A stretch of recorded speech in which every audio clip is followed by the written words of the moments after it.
유월절은 이스라엘의 최대 명절입니다. 유월절은 이스라엘 자손들이 애굽에서 430년 동안 종살이 하다가 해방된 것을 기념하는 날입니다. 이스라엘 자손들은 유월절에 어린 양을 잡아서 그 피를 문설주와 임방에 바른 다음 장자의 죽음을 면하고 애굽에서 해방되어 나왔습니다. 그로 이스라엘 백성들은 하나님께서 명령하신 대로 이날을 여호와의 절기로 삼아 해마다 유월절을 지켰습니다.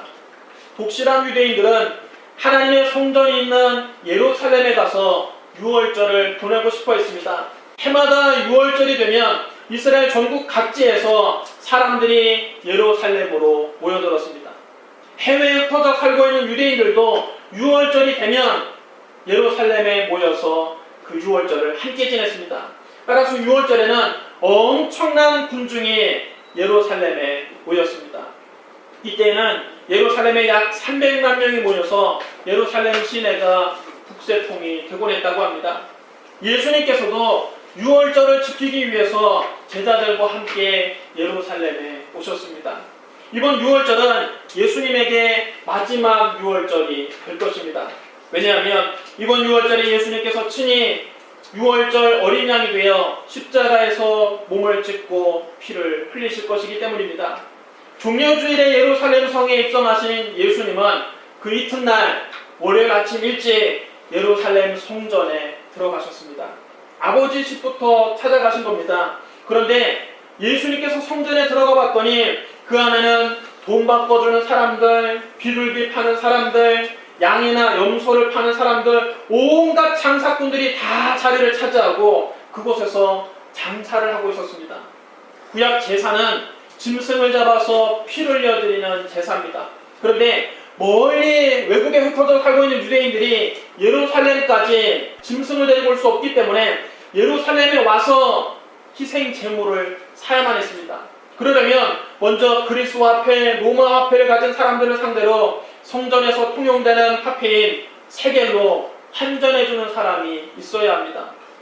또 제물로 드릴 짐승을 파는 상인들도 있어야 합니다. 그래서 구약시대 때부터 성전 뜰 밖에서는 돈을 바꿔주는 곳이 있었고 짐승을 사고 파는 곳이 있었습니다.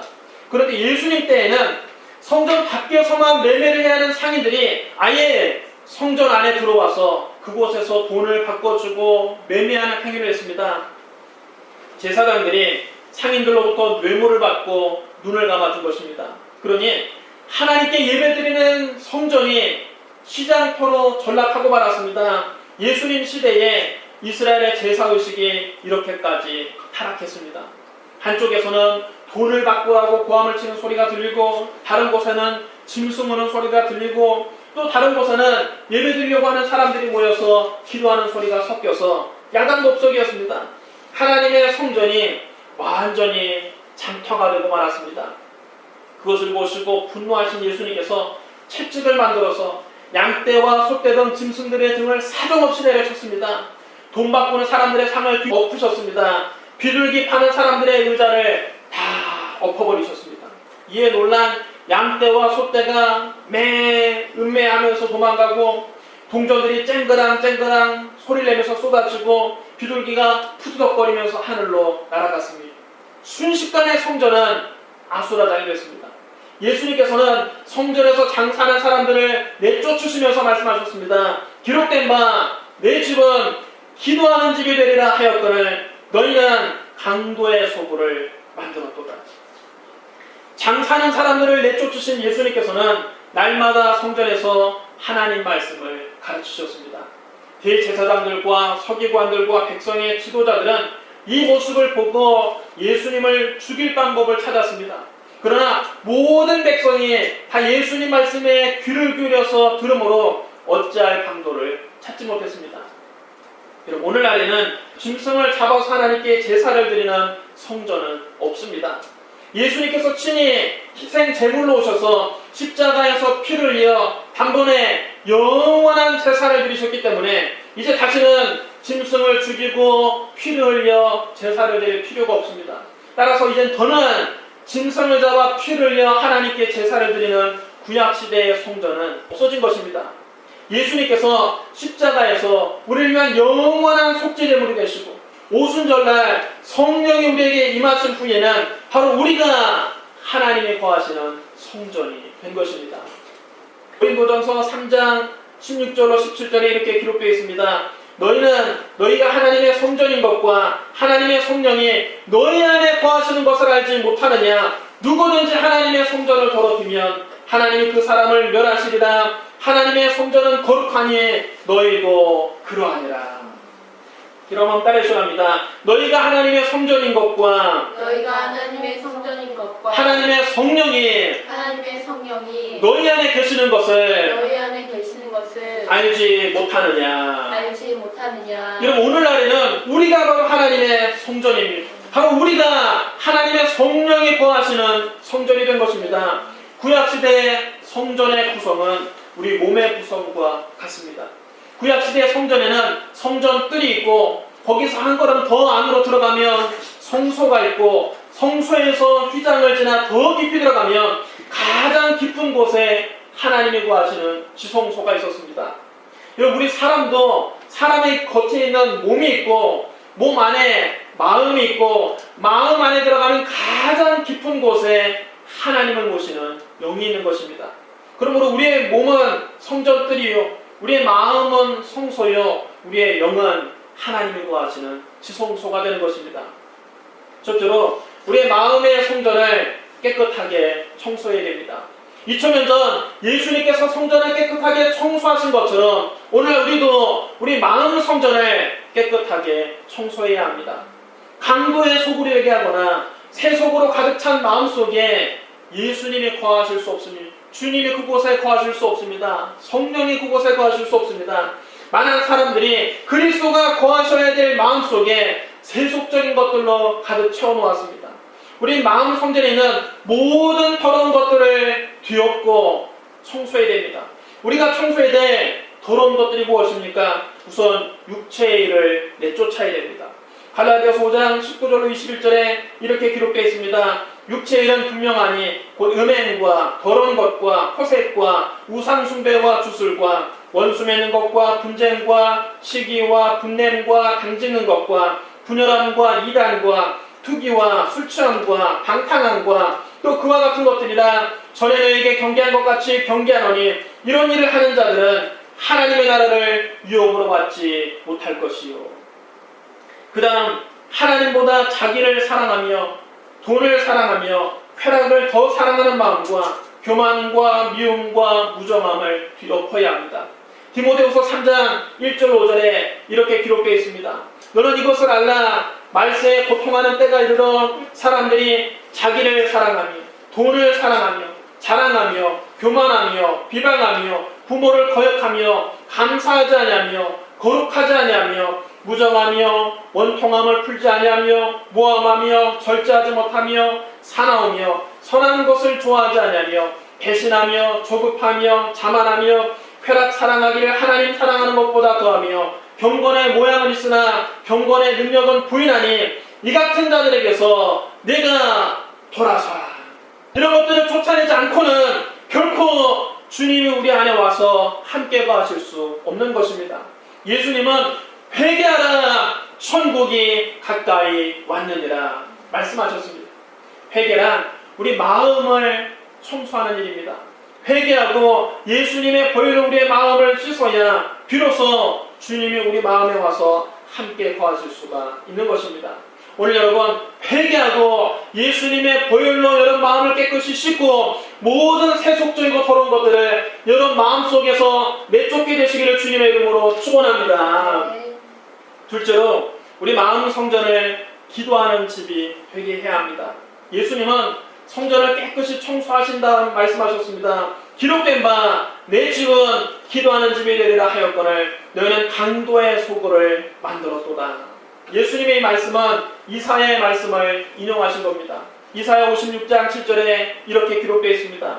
내가 곧 그들을 나의 성산으로 인도하며 기도하는 내 집에서 그들을 기쁘게 할 것이며 그들의 번제와 희생을 나의 제단에서 기꺼이 받게 되리니 이는 내 집은 만민이 기도하는 집이라 의 걸음을 될 것이니라. 이 말씀은 오늘 하나님의 거하시는 우리 마음 성전에도 그대로 적용됩니다. 아무리 우리가 회개를 하고 마음을 깨끗이 청소했다 할지라도 우리가 날마다 기도하지 않으면 하나님과는 아무런 상관이 없습니다. 우리 마음을 비우기만 해서는 안 됩니다. 다른 종교는 자꾸만 마음을 비우라고만 합니다. 욕심을 버리고 아집을 버리고 집착을 버리라고 합니다. 물론 우리 기독교에도 회개하고 정욕과 탐심을 십자가에 못 박는 비움이 있습니다. 갈라디아서 5장 24절에 이렇게 기록되어 있습니다. 그리스도 예수의 사람들은 육체와 함께 그 정욕과 탐심을 십자가에 못 박았느니라. 우리의 정욕과 탐심을 십자가에 못 박고 우리의 마음을 깨끗이 비워야 한다는 것입니다. 그러나 비움으로 끝나서는 안 됩니다. 회개를 통해서 마음속의 모든 더러운 것들을 깨끗이 청소했으면 그 다음에는 우리 마음을 거룩하신 영, 성령으로 충만하게 채워야 합니다. 성령이 우리 안에 가득 들어오게 하셔야 됩니다. 예수님께서 말씀하셨습니다. 더러운 귀신이 사람에게서 나갔을 때에 물 없는 곳으로 다니며 쉬기를 구하되 얻지 못하고 이에 이르되 내가 나온 내 집으로 돌아가리라고 가서 보니 그 집이 청소되고 수리되었거늘 이에 가서 저보다 더 악한 귀신 7을 데리고 들어가서 거하니 그 사람의 나중 형편이 전보다 더 심하게 변하니라. 마음을 깨끗이 청소하고 빈 채로 내버려두면 귀신이 자기보다 더 악한 귀신 7을 데리고 와서 그 사람을 점령한다는 것입니다. 오히려 그 사람의 나중 형편이 처음보다 더 심하게 될 정도로 귀신이 들어와서 차지하는 것입니다. 회개를 통해서 우리 마음속의 모든 더러운 것들을 청소하고 우리 마음을 깨끗이 청소했으면 기도를 통해서 우리의 마음을 성령으로 충만하게 채워야 합니다. 기독교의 영성은 비움과 채움의 영성입니다. 우리 마음이 하나님의 성령이 거하시는 성전이 되기 위해서 우리는 기도를 게을리하지 않아야 됩니다. 기도해야 하나님과 교통할 수 있습니다. 기도해야 우리 마음이 성령으로 충만해집니다. 기도해야 하나님의 능력의 손이 나타납니다. 여러분, 우리가 신앙생활이 냉랭한 것은 기도하지 않기 때문인 것입니다. 신앙생활에 기쁨이 없는 것은 기도하지 않기 때문인 것입니다. 우리가 회개하고 예수 그리스도의 보혈로 씻고 난 다음에는 성령 충만해서 간절히 기도해야 됩니다. 성령으로 충만해서 간절히 기도하면 지금도 마귀의 세력은 무너지고 하늘 문이 열리고 하늘에서 하나님의 은혜와 축복을 비와 같이 부어주십니다. 하나님은 여러분의 영혼이 잘되는 같이 범사에 잘되고 강건하기를 간절히 원하십니다. 하나님 여러분 삶 속에 크고 은밀한 일을 보여주기를 원하십니다. 그러나 이 모든 일은 기도할 때만 이루어지는 것입니다. 기도할 때만 하나님의 능력을 체험할 수 있습니다. 그럼 우리가 삶에 큰 문제를 만났을 때는 하나님께 부르짖어 기도해야 됩니다. 하나님은 말씀하셨습니다. 이를 행하시는 여호와, 그것을 만들며 성취하시는 여호와, 그 이름을 여호와라 하시는 이가 이같이 이러시도다. 너는 내게 부르짖으라. 내가 내게 응답하겠고 네가 알지 못하는 크고 은밀한 일을 내게 보이리라. 환난 날에 나를 부르라. 내가 너를 건지리니 네가 나를 영화롭게 하리라. 여러분 따라 시원합니다. 너는 내게 부르짖으라. 내가 내게 응답하겠고 네가 알지 못하는 크고 은밀한 일을 내게 보이리라. 여러분, 우리가 문제를 만났을 때는 하나님께 부르짖어 기도해야 됩니다. 환난 당할 때는 하나님을 간절히 찾아야 됩니다. 우리가 하나님께 부르짖으면 하나님께서는 우리가 알지 못하는 크고 은밀한 방법으로 문제를 해결해 주시고 우리를 환난에서 건져주십니다. 여러분, 성령 받기 위해서도 기도해야 됩니다. 예수님께서 말씀하셨습니다. 구하라 그리하면 너에게 주실 것이요, 찾으라 그리하면 찾아낼 것이요, 문을 두드리라 그러면 너에게 열릴 것이니 구하는 이마다 받을 것이요, 찾는 이는 찾아낼 것이요, 두드리는 이에게는 열릴 것이니라. 너희 중에 아버지 된 자로서 누가 아들의 생선을 달라는데 생선 대신에 뱀을 주며 알을 달라는데 전갈을 주겠느냐. 너희가 악할지라도 좋은 것을 자식에게 줄 줄 알거든 하물며 너희 하늘 아버지께서 구하는 자에게 성령을 주시지 않겠느냐. 믿는 자에게 가장 좋은 것은 성령 충만입니다. 성령 충만해야 기쁨이 충만해집니다. 성령 충만해야 능력 있는 신앙 생활할 수 있습니다. 성령 충만해야 전도의 열매가 나타납니다. 그런데 성령 충만한 하나님께 구할 때 얻을 수 있는 겁니다. 구해야 하나님이 성령 충만을 주십니다. 우리는 병이 낫기 위해서도 하나님께 기도해야 됩니다. 야고보서 5장 16절에 이렇게 기록되어 있습니다. 그러므로 너희 죄를 서로 고백하며 병이 낫기를 위하여 서로 기도하라. 의인의 간구는 역사하는 힘이 큼이니라. 여러분 따라해 주랍니다. 병이 낫기 위하여 서로 기도하라. 병 낫기 위해서 기도하라고 성경은 분명히 명령하고 있습니다.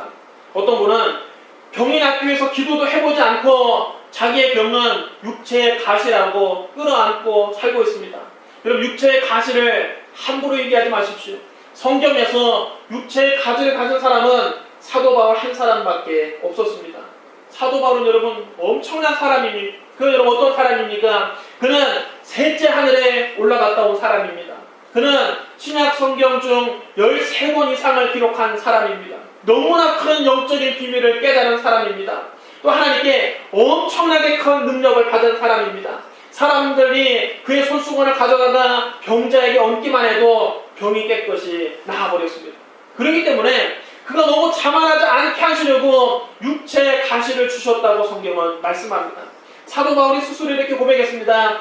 여러 계시를 받은 것이 지극히 크므로 너무 자만하지 않게 하시려고 내 육체의 가시 곧 사탄의 사자를 주셨으니 이는 나를 쳐서 너무 자만하지 않게 하려 하십니다. 여러분 너무 큰 영적인 비밀을 깨닫고 하나님께 너무 큰 능력을 받으니까 교만해지기 쉽지 않습니까? 그래서 사도 바울에게 연약함을 주시고 육체의 가시를 주신 것이지 아무에게나 육체의 가시를 주시는 것이 아닙니다. 그러나 여러분 이런 사도 바울도 자기의 연약함을 고쳐달라고 하나님께 3번씩이나 간절히 기도했습니다. 사도 바울이 병 고침을 위해서 아예 기도를 처음부터 안 한 것이 아닙니다. 자기 병이 낫기 위해서 하나님께 작정하고 3번씩이나 하나님께 간절히 기도했지만 주님은 이런 응답을 주셨습니다. 내 은혜가 내게 족하도다. 이는 내 능력이 약한 데서 온전하여집니다. 주님은 끝내 바울의 병은 고쳐주지 않았습니다. 그러나 여러분 사도 바울 외에 예수님을 만난 모든 병자들은 다 고침받았다는 사실을 여러분 기억하십시오. 예수님은 가버나움에서 더러운 귀신 들린 사람을 고치셨습니다. 시몬 베드로의 장모의 열병을 고치시고 그 마을의 모든 병자들을 다 고쳐주셨습니다. 나병 환자도 깨끗하게 하셨습니다. 중풍병자도 고치셨습니다. 안식일에 손 많은 사람의 손을 낫게 하셨습니다. 회당장 야이로의 죽은 딸을 살려내시고 12의 혈루증 앓던 여인을 고치셨습니다. 가난한 여인의 딸을 고쳐주셨습니다. 귀먹고 말 더듬는 사람을 고쳐주셨습니다. 귀신 들린 아이를 낫게 하셨습니다. 맹인 바딜레오를 치료하셨습니다. 심지어는 죽은 지 나흘이나 되어 썩은 냄새가 나는 나사로도 다시 살려내셨습니다. 마태복음 8장 16절로 17절에 이렇게 기록되어 있습니다. 저물매 사람들이 귀신 들린 자를 많이 데리고 예수께 오거늘 예수께서 말씀으로 귀신들을 쫓아내시고 병든 자들을 다 고치시니 이는 선지자 이사야를 통하여 하신 말씀에 우리 연약한 것을 친히 담당하시고 병을 짊어지셨다함을 이루려 하심이더라. 할렐루야. 여러분 따라해 주셔야 합니다. 병든 자들을 다 고치시니 병든 자들을 다 고치시니 병든 자들을 다 고치시니 병든 자들을 다 고치시니 예수님은 병든 자들을 다 고치셨습니다. 그럼 여러분 예수님을 믿고 병고침 받는 일은 매우 흔한 일이고 치료가 거절되는 일은 극히 예외적인 일입니다. 성경에서 사도 바울 한 사람만 그 병 고쳐달라는 기도가 거절되었습니다. 여러분 주님은 우리의 병을 고쳐주기를 간절히 원하십니다. 한 나병 환자가 예수님께 와서 그 발 앞에 꿇어 엎드려 간청했습니다. 주여 원하시면 나를 깨끗하게 하실 수 있나이다.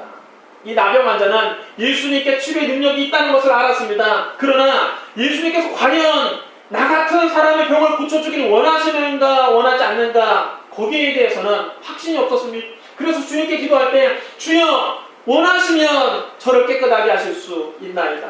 그때 주님은 주저없이 피고름이 줄줄 흐르는 그의 몸에 손을 대시며 말씀하셨습니다. 내가 원하노니 깨끗함을 받으라. 여러분 따라 시원합니다. 내가 원하노니 내가 원하노니 깨끗함을 받으라. 깨끗함을 받으라. 우리가 깨끗이 고침 받는 것이 예수님이 원하시는 바입니다. 주님은 우리 병을 고치기 위해서 채찍까지 맞추셨습니다. 이사야 53장 5절에 이렇게 기록되어 있습니다. 그가 찔림은 우리의 허물 때문이요 그가 상함은 우리 죄악 때문이라. 그가 징계를 받으면 우리는 평화를 누리고 그가 채찍에 맞음으로 우리는 나음을 받았도다. 예수님은 우리의 죄를 용서해 주셨을 뿐만 아니라 우리의 병을 고쳐주었습니다. 그럼 여러분 병든 사람이 있거든 오늘 예수님께 간절히 기도해서 병을 다 고침받게 되시기를 주님의 이름으로 축원합니다. 아무 문제가 없고 아무런 질병이 없어도 우리는 하나님께 기도해야 됩니다. 기도는 우리의 필요를 채우는 것 그 이상입니다. 기도는 하나님과의 대화입니다. 자녀가 꼭 뭐가 필요해야만 부모와 대화를 나누는 것은 아닙니다. 자녀가 돈 필요할 때만 부모를 찾고 돈 필요할 때만 부모와 대화를 나누는 가정은 문제 있는 가정입니다. 평상시에는 내내 부모와 아무런 대화가 없다가 돈 필요할 때만 와서 부모와 대화한다면 그 가정에는 문제가 있지 않습니까? 부모와 자녀 사이에는 항상 솔직한 대화가 있어야 됩니다. 그것이 여러분 건강한 가정입니다. 마찬가지로 우리는 무슨 필요를 채우기 위해서만 하나님께 기도하는 것은 아닙니다. 뭐 필요한 것이 있어야만 하나님께 기도하는 신앙은 문제가 있는 신앙입니다. 영적으로 건강한 성도는 필요한 게 있든지 없든지 항상 하나님께 기도합니다. 우리는 영적인 아버지이신 하나님과 항상 기도하면서 영적으로 교제해야 됩니다. 에베소서 6장 18절에 모든 기도와 간구를 하되 항상 성령 안에서 기도하고 이를 위하여 깨어 구하기를 항상 힘쓰며 너희 성도를 위하여 기도하라 그랬습니다. 그러면 따라서 합니다. 항상 성령 안에서 기도하고 항상 성령 안에서 기도하고 문제가 생기고 아쉬운 게 있을 때만 하나님 찾지 말고 성령님 안에서 항상 기도하고 간구하십시오. 자신의 문제만을 위해서 기도하지 말고 여러 성도를 위해서 기도하십시오. 매일 기도를 통해서 하나님 아버지와 교제하는 시간을 갖는 건강한 성도가 되시기를 주님의 이름으로 축복합니다. 셋째로 우리 마음 성전을 말씀으로 채워야 됩니다. 장사하는 사람들 다 내쫓으신 예수님은 날마다 성전에서 하나님 말씀을 가르치셨습니다. 백성들이 다 예수님 말씀에 귀를 기울였습니다. 예수님은 성전에서 하나님 말씀만 가르치셨습니다. 그런데 오늘날 많은 교회에서 하나님 말씀만으로는 부족하다고 생각하는지 이것저것 많은 다른 것을 가르칩니다. 하나님 말씀만을 가르쳐서는 사람들이 교회 잘 나오지 않으니까 사람들을 더 끌어모으기 위해서 교회에서 영어도 가르치고 중국어도 가르치고 피아노도 가르치고 바이올린도 가르치고 기타도 가르치고 꽃꽂이도 가르치고 종이접기도 가르치고 풍선아트도 가르치고 서예도 가르치고 커피 볶는 법도 가르쳐주고 비누 만드는 법도 가르쳐줍니다. 교회인지 문화센터인지 구분이 안 됩니다. 다 내세우는 명분은 그럴듯합니다. 비신자들과 접촉점을 만들기 위해서 그런 것들을 가르친다는 것입니다. 일단 사람들을 교회로 많이 끌어모으기 위해서는 어쩔 수 없다는 것입니다. 안 믿는 사람들을 끌어모으기 위해서 이런 프로그램들을 통해서 교회를 일단 들여 모은 다음에 하나님 말씀 전하기 위해서 그렇게 한다는 것입니다. 그러나 그것은 본질에서 크게 빗나간 방법론입니다. 그것은 여러분 엄밀한 의미에서 전도가 아닙니다. 교회 건물에 들어오는 사람을 늘리는 것이 전도가 아니지 않습니까? 교회 건물 안에 무조건 사람만 많이 모은다고 숫자만 늘린다고 그게 전도가 아니지 않습니까? 하나님 말씀을 듣고 예수 그리스도를 영적으로 만나고 거듭나게 하는 것이 전도지 교회 건물 안에 들어왔다고 그 영혼이 다 구원받는 것은 아니지 않습니까? 단순히 교회라고 하는 건물 안에 들어와서 거기서 영어만 배우고 가고 중국어만 배우고 가고 바이올린만 배우고 가고 피아노만 배우고 가고 기타 연주만 배우고 가고 종이접기 배우고 풍선아트 배우고 서예 배우고 커피 볶는 법을 배우고 천연 비누 만드는 법을 배웠다고 해서 그 사람이 하나님의 사람이 되는 것은 아닙니다. 교회 건물에 들락날락 거렸다고 해서 그 사람이 하나님의 사람이 되는 것은 아닙니다. 하나님 말씀을 듣고 그 영혼이 회개하고 예수 믿고 변화돼야 하나님의 사람이 되는 것입니다. 교회는 건물이 아닙니다. 사람들은 교회라고 하면 자꾸만 십자가 종탑이 달려있는 건물을 연상합니다. 그래서 어쨌든 교회 안에 사람이 많이 모으면 그 부흥한 것 아니냐, 교회 안에 사람 많이 모이는 것이 전도가 아니냐, 그렇게 생각하는데 그렇지 않습니다. 교회는 건물이 아니라 사람이 바로 교회입니다. 예수 믿고 거듭난 사람이 교회입니다. 예수 믿고 거듭난 사람이 모여야 그곳이 교회가 되는 것입니다. 아무리 건물 안에 수백 명이 모이고 수천 명이 모여도 거기에서 하나님을 예비하지 않는다면 그 자리는 교회가 아닙니다. 한 두세 사람만 모여서도 예수 이름으로 모인 곳이 바로 교회입니다. 예수님이 친히 말씀하셨습니다. 두세 사람이 내 이름으로 모인 곳에는 나도 그들 중에 있느니라. 비록 두세 사람만 모였다 할지라도 하나님 말씀이 선포되고 예수 이름으로 기도하는 곳이 바로 교회입니다. 사람의 숫자의 많고 적이 문제가 아닙니다. 예수 이름이 선포되고 하나님 말씀이 선포되는 곳이 교회입니다. 왜 예수님은 그 당시에 성전에 가셔서 하나님 말씀만 가르치셨을까요? 그 당시에는 배워야 될 외국어가 없었습니까? 어학 공부 필요가 없었습니까? 그렇지 않았습니다. 예수님은 당시 서민들의 언어인 아람어를 사용하셨습니다. 그런데 예루살렘에 살고 있는 유대인들은 주로 히브리어를 사용했습니다. 그들은 예수님과 제자들처럼 아람어를 사용하는 갈릴리 유대인들을 경멸했습니다. 무식하다고 경멸했습니다. 사도 바울과 같은 십자층에서는 헬라어를 이미 알고 헬라어를 유창하게 구사했습니다. 헬라어는 요즘으로 말하는 그리스어를 말하는 것입니다. 그 당시 그리스, 로마가 강대국이었기 때문에 많은 지식인들은 이미 헬라어를 알고 헬라어를 유창하게 구사했습니다. 사도 바울도 헬라어를 아주 유창하게 구사하는 유대인이었습니다. 그러나 성경 어디에도 예수님께서 성전에 가셔서 헬라어를 강의하셨다는 말씀은 없습니다. 오늘날로 말하면 여러분 영어, 중국어 가르치지 않았다는 것입니다. 예수님 당시에는 악기가 없었을까요? 아닙니다.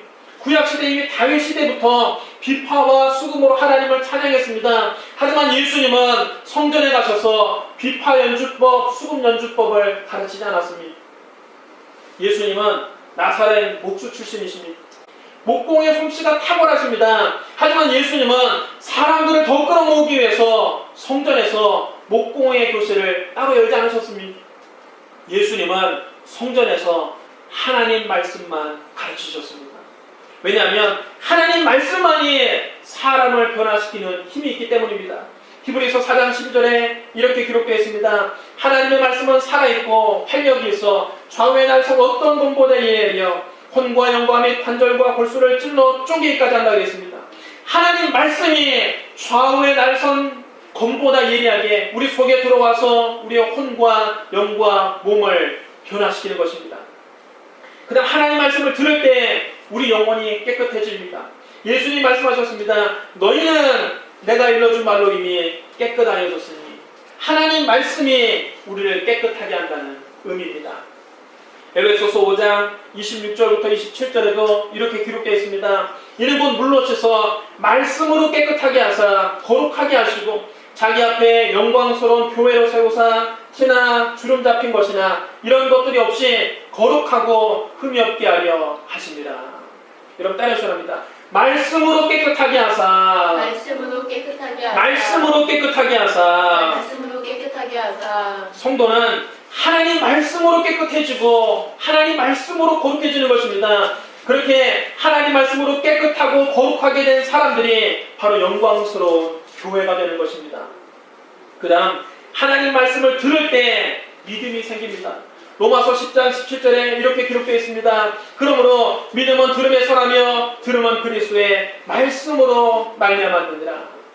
믿음은 다른 것으로는 생기지 않습니다. 백날 교회 와서 영어 배우고 중국어 배우고 피아노 배우고 바이올린 배우고 기타 배우고 꽃꽂이 배우고 종이접기 배우고 풍산아트 배우고 서예를 배우고 커피 볶는 법 배우고 천연교육 만드는 법 배운다고 해서 믿음이 생기지 않습니다. 교회 건물 안에 들어와서 그런 거 배운다고 여러분 백날 들어도 믿음이 안 생깁니다. 믿음은 하나님 말씀을 들을 때 생기는 것입니다. 하나님 말씀을 믿을 때 영생을 얻게 됩니다. 요한복음 20장 30절로 31절에 이렇게 기록되어 있습니다. 예수께서 제자들 앞에서 이 책에 기록되지 아니한 다른 표적도 많이 행하셨으나 오직 이것을 기록하면 너희로 예수께서 하나님의 아들 그리스도심을 믿게 하려 하며 또 너희로 믿고 그 이름을 힘입어 생명을 얻게 하려 함이니라. 성경을 기록한 목적은 예수님께서 하나님의 아들 그리스도심을 믿게 하려는 것입니다. 우리가 교회에 와서 하나님의 말씀을 듣는 목적은 예수 그리스도를 믿고 그 이름을 힘입어 영생을 얻기 위해서입니다. 그럼 여러분, 교회에 와서 하나님 말씀 외에 다른 것을 찾지 마십시오. 교회는 하나님 말씀 들으러 오는 곳입니다. 교회에 여러분 영어, 중국어 배우러 오시면 안 됩니다. 교회에 피아노, 바이올린, 기타 배우러 오면 안 됩니다. 교회에 꽃꽂이, 종이접기, 풍선아트, 서예 배우러 오면 안 됩니다. 교회에 와서 커피 볶는 법, 천연 비누 만드는 법 배우려고 오면 안 됩니다. 교회는 문화센터가 아닙니다. 교회는 교회다워야 합니다. 저는 우리 교회가 문화센터로 전락하기를 원치 않습니다. 저는 우리 교회에서 하나님 말씀만 가르칠 것입니다. 여러분의 마음 성전도 하나님 말씀으로 채우십시오. 매일 하나님 말씀을 읽으십시오. 주일 예배, 금요 부흥회, 구역 예배에서 하나님 말씀을 들으십시오. 하나님 말씀만이 우리를 변화시킵니다. 하나님 말씀이 우리 영혼을 깨끗하게 해줍니다. 하나님 말씀을 들을 때 믿음이 생깁니다. 하나님 말씀을 믿을 때 영생을 얻게 됩니다. 여러분 마음 성전을 하나님 말씀으로 가득 채워서 예수 충만, 성령 충만하게 되시기를 주님의 이름으로 축원합니다. 사랑하는 성도 여러분, 예수님께서는 저와 여러분 한 사람 한 사람을 성전 삼고 우리와 함께 거하시기를 원하십니다. 옛날에는 예루살렘에 성전이 있었지만 오늘날에는 예수를 믿는 저와 여러분이 바로 하나님의 성령이 거하시는 성전입니다. 여러분의 마음 성전을 오늘 깨끗이 청소하십시오. 온갖 세속적인 것들을 여러분 마음에서 다 내쫓고 예수님의 보혈로 씻어 마음을 정결하게 하십시오. 여러분 마음 성전을 기도하는 집이 되게 하십시오. 날마다 기도함으로 성령님과 교제하십시오. 여러분 마음 성전을 하나님 말씀으로 가득 채우십시오.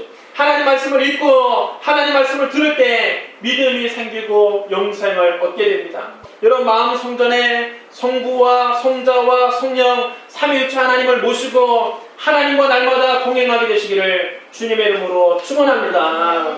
기도하겠습니다. 사랑과 은혜가 풍성하신 하나님 아버지, 오늘 우리의 마음 성전을 깨끗이 청소하기를 원합니다.